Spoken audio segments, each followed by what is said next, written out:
Exit algorithms. Scale smarter. Sell stronger.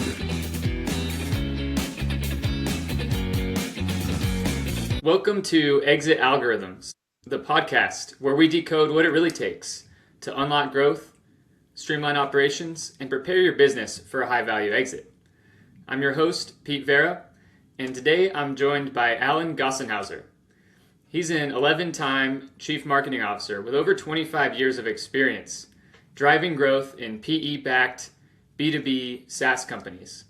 He's also the founder of Demand Revenue, where he serves as a fractional and interim CMO, helping growth stage companies build revenue engines that scale. He also advises CMOs and has a wealth of industry experience. I'm super excited to have you on the show today, Alan. Welcome to the podcast. Thank you, Pete, and thank you so much for inviting me. I'm really looking forward to our conversation today.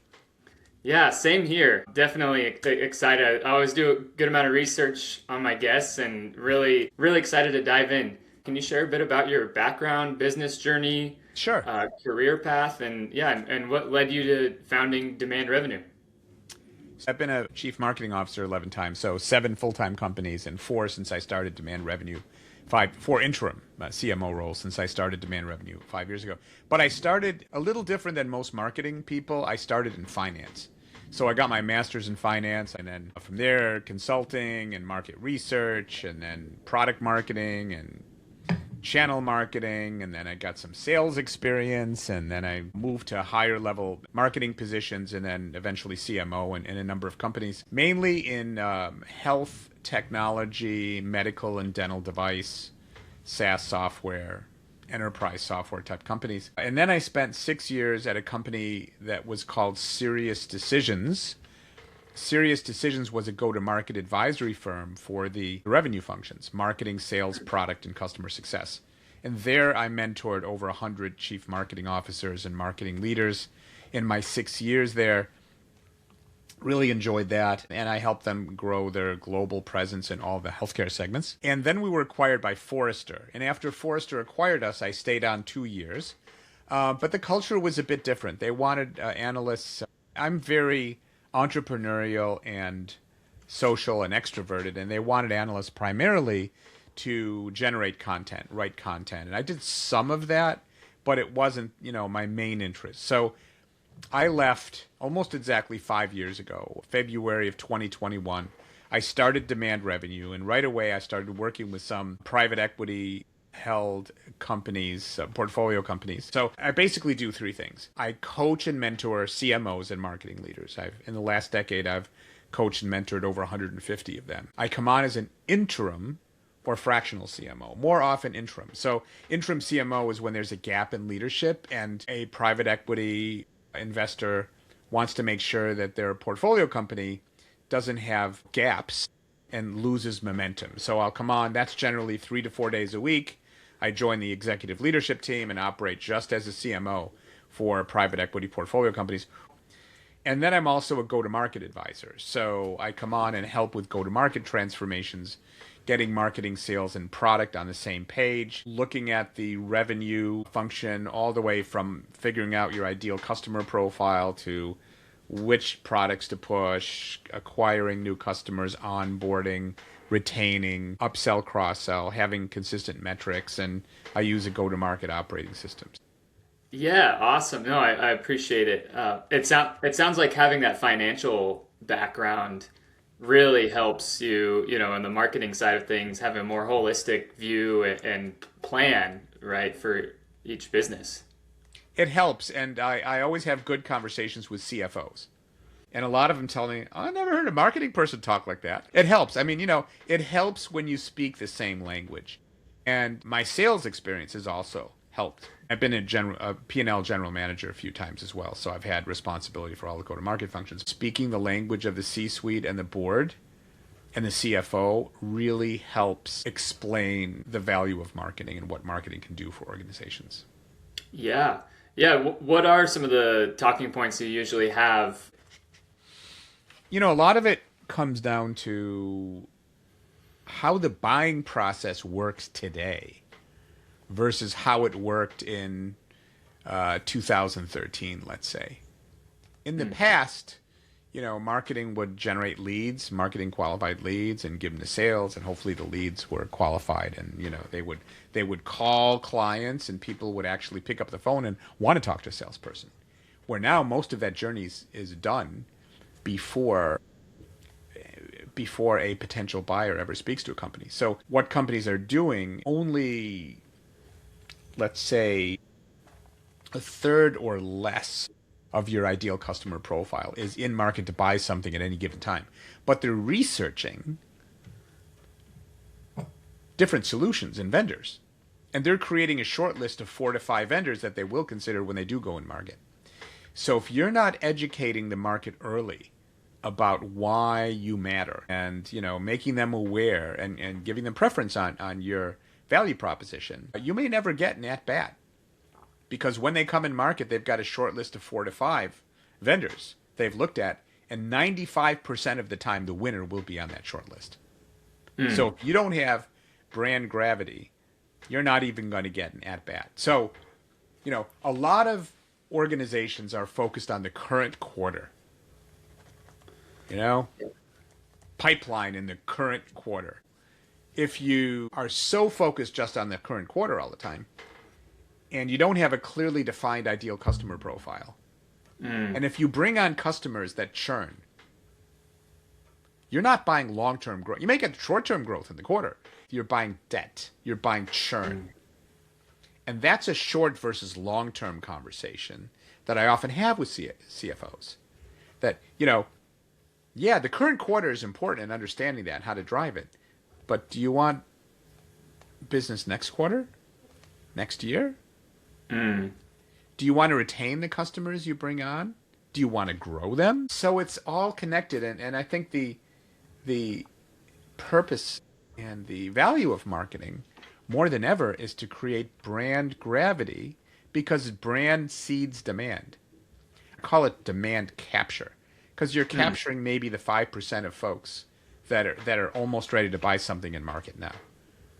And if you're just trying to call them now, and they don't know who you are, and you're not on that short list, you're too late. I've heard an analogy of a business is a plane, right? And the engines, there's 2 engines, one's sales and one is marketing. It goes to your point of, you got to balance the short term with the long term. Yeah. Ultimately, the most important metric to PE firms is multiples on invested capital. And you get that during a 5 to 7 year hold period. So, you want to build your long-term financial viability, and you do that with your customer base. Different strategies for different growth phases. Absolutely. So the first is when a company is a startup. And when they're a startup, they need to get problem market fit. You need to identify problems that you can solve, hopefully uniquely, but that you can solve, and people are willing to pay for. And when you're in that mode as a startup, you're doing a lot of experimentation. You don't know your ICP yet, your ideal customer profile yet. You're trying to figure it out. So you're experimenting with a lot of things, trying a lot of things, and hopefully failing fast and quickly and learning from it, and finding the right path and the right way you can uniquely solve customer problems. Because people don't care about you or I. They care about the jobs they're trying to get done and the problems they have and how to do it better, faster, more cost effectively, etc., more reliably.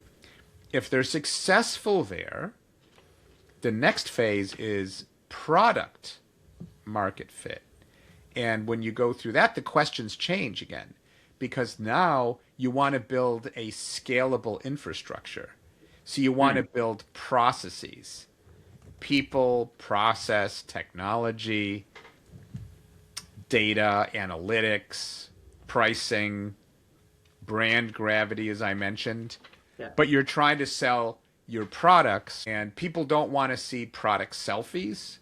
What they want to see are solutions to their problems. And then if you're successful there, you get into the last phase, which is platform market fit. That's where you have a set of solutions and a set of products that can be built into a platform to provide more value. And there, most likely the lion's share of your business is going to be retaining and growing existing customers. So customer satisfaction, not just using NPS or Net Promoter Score as a vanity metric, but as a vehicle to improve customer satisfaction and create a remarkable and differentiated customer experience where you can drive better retention, upsell, cross-sell, and that's the key to your future long-term financial success. Many times, if a CMO says, oh, we should invest in brand and we need more money for brand, a CFO will ask why. Because they have to, in their own frame of mind, understand why it's important. And you asked about metrics. So lifetime value to customer acquisition cost is one metric. Win-loss ratio on the front end, gross revenue retention of the customers you have, how many do you keep? And net revenue retention, that adds, with the add-ons. So companies that are really healthy have a net revenue retention of 120% or more, and a gross revenue retention close to 100%. So, they're really looking at whether they have any churn, if they do, what the causes are. Those are some of the conversations. Man, it's all great information. I would love to double click on brand gravity and how can businesses start to build that? By being present, by narrowing down on a niche that they can uniquely solve, and by understanding the problems their target audiences and ICPs are having, how they can solve those problems, and generating content to educate the market on who they are, why they're different, and why they can solve these problems. Even if you don't hear back from people, they're consuming content. And you won't hear back until they're in the latter stages of their buying mode. That's how the buying process has changed over the years. In the past, BDRs would call someone, they'd get a hold of people and they'd call again and again and again. And, people wanted to be contacted. Now people do not want to be contacted until they're ready, after they've done their research. Yeah. Especially with bigger deals and buying committees, which is how a lot of B2B buying is done today. It's changed a lot. Yeah, interesting. But companies have generally not recognized that change. They still use all these old tactics that don't work anymore. Yeah, and you mentioned content. That's an area a lot of businesses are trying to develop. Yeah. Is there a kind of a protocol you would recommend for, let's say a growth stage company? So is there a cadence that you found is effective? Like how many times per week? And what type of content is working? Look, I'm a solopreneur and I post multiple times per week. And I think any company that has resources can do that too, especially using AI trained well.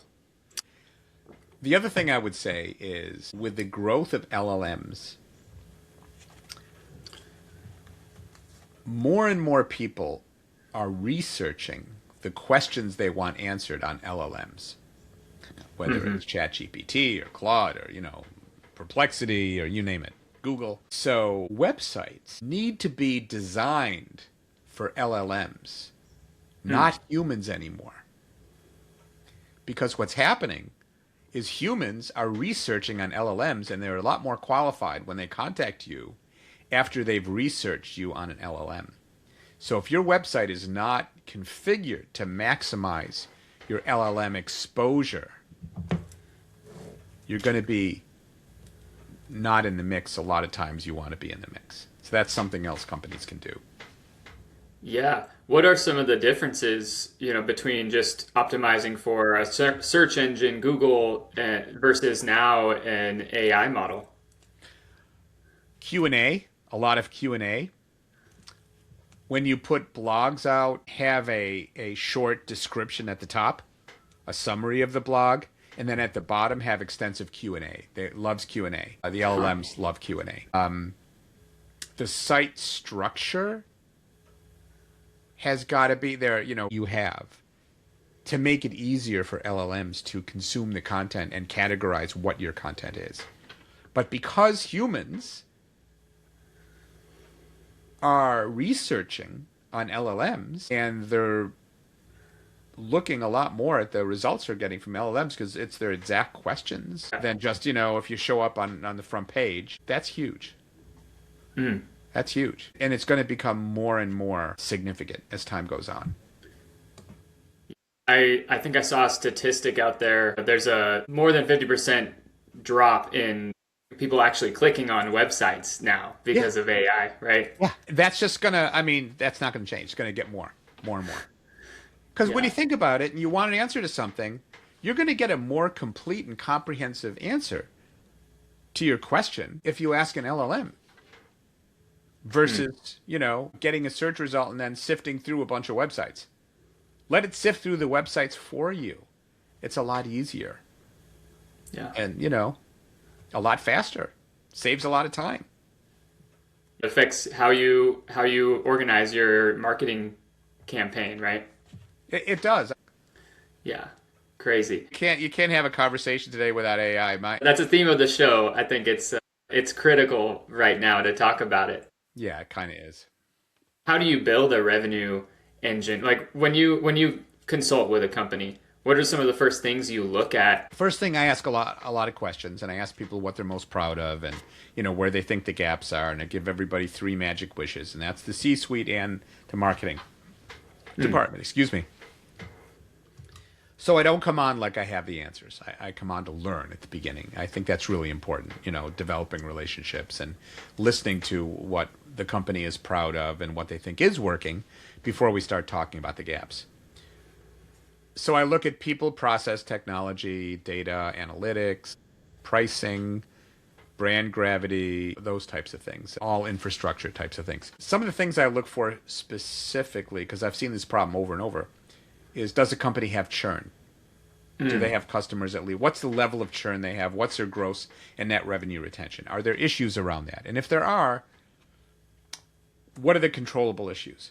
And the other thing I like to hit on early is, has the company defined their ideal customer profiles? And has it been a cross-functional effort where everyone from the CEO and every department agrees on what the ICP or ICPs are? And even if they've done that, have they put governance around it? So when there's pressure to succeed in the current quarter, do they bring on non-ICP clients to make the quarter that ultimately churn, that they can't retain and grow? That's one of the causes of churn is mistargeting. The other thing I see a lot, Pete, is lack of alignment. Marketing, sales, product, customer success, doing different things, silos.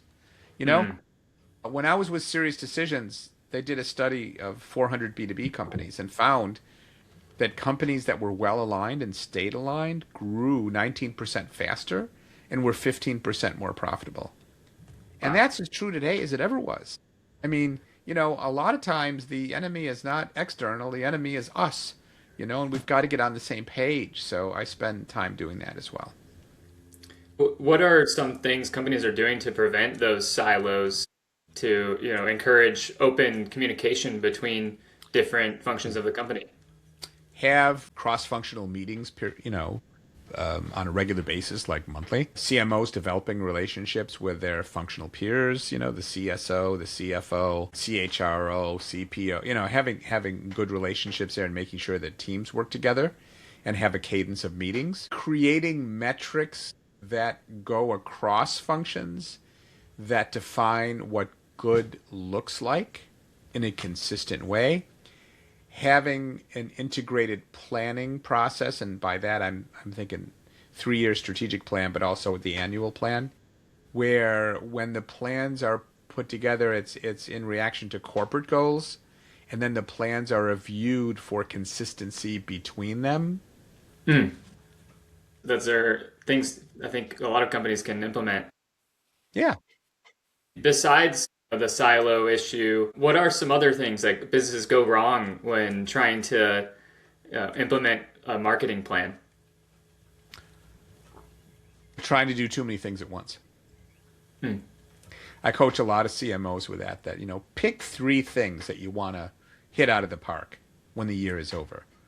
Yes, you'll still do 10 things, but pick the 3 that you really want to make headway on and make sure you resource and prioritize them. The most popular planning document that I share with CMOs is something called the marketing will/will not list that they get cross-functional consensus on. Look, marketing can't do everything, and we want to be strategic and proactive and not reactive.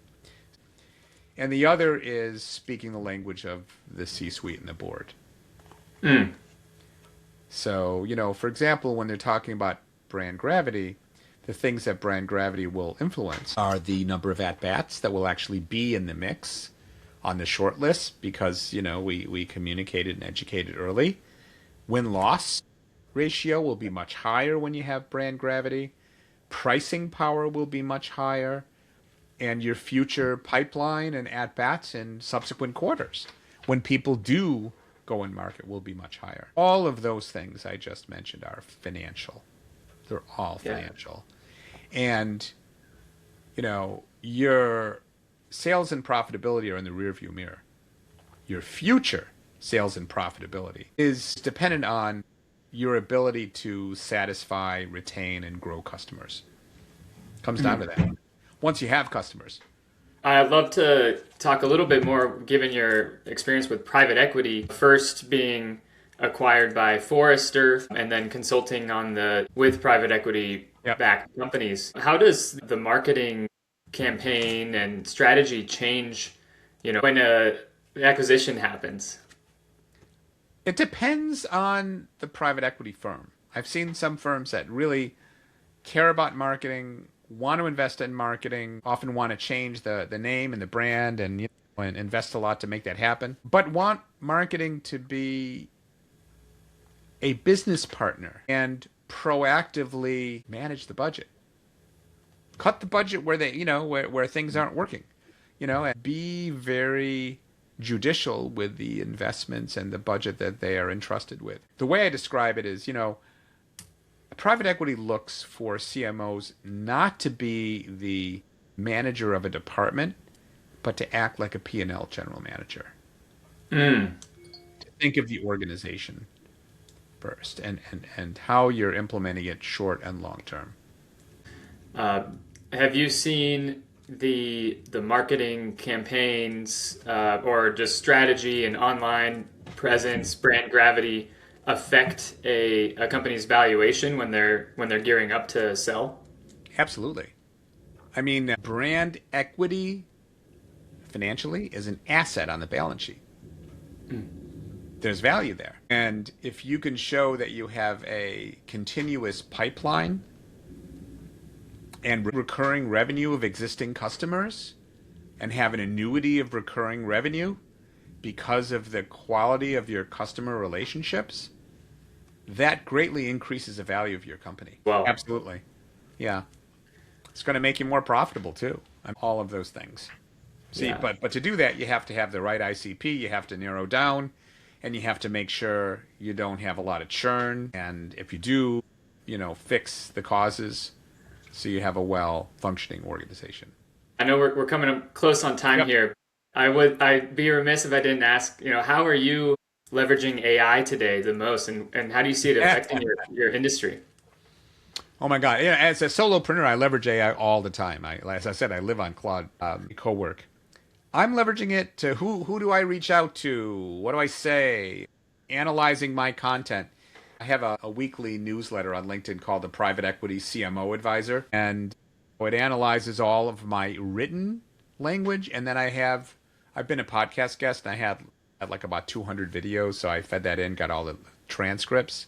So Claude knows my speaking voice in addition to my writing voice, and I can kind of dial that when I create content.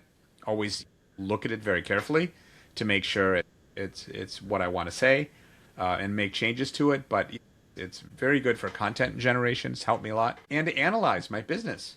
Where should I move my business? Here, where are the revenue sources? I feel like I have a staff of analysts helping me, relatively free. I mean, it's amazing. I would never be able to do this if it wasn't for AI in my business. In some ways, I'm helping customers. I have a tool that was created by my thought partner, someone I work with a lot. and it's a virtual panel.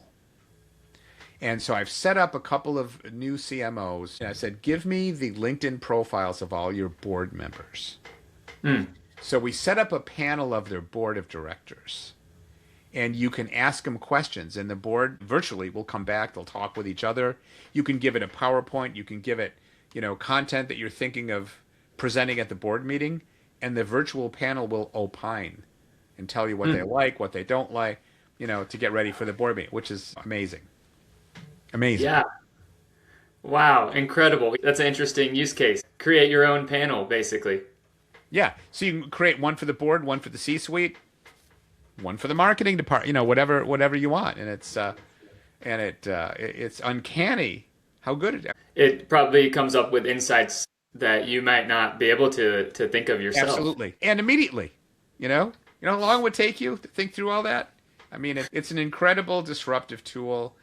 I've been into disruptive technologies for many, many years. I'm a big student of Joseph Schumpeter, who was a 19th century economist who came out with a theory called creative destruction. This is a really big one. So people need to get on. It's not going anywhere. It's just going to get better and better. Yeah. Yeah, definitely. Embrace it. Use it as a tool. But I see a lot of people misusing it. They think using it the easy way to generate, lousy content that, is or trying to substitute for strategy, but you need people to work smartly with, like any tool. What is one practical tip for business owners who want to build a marketing function that actually drives revenue? Narrow down and understand the problems of your target audience, and don't transmit product selfies. Talk about the problems they're dealing with and how you can make their lives better. Well said. Oh, I love it. Thank you. Yeah, that has been an incredible conversation. So many good insights. Where can listeners find you and learn more? You can email me at alan@demandrevenue.com or ag@demandrevenue.com. Awesome. Yeah, I'll leave that in the show notes and your LinkedIn as well. I know you put out a lot of good content there. Thank you, Pete. It was really a pleasure joining you today. I enjoyed our conversation. Thank you for inviting me. Likewise. It's been an absolute pleasure, Alan. Thanks for coming on. Okay. Take care. Exit algorithms. Scale smarter. Sell stronger.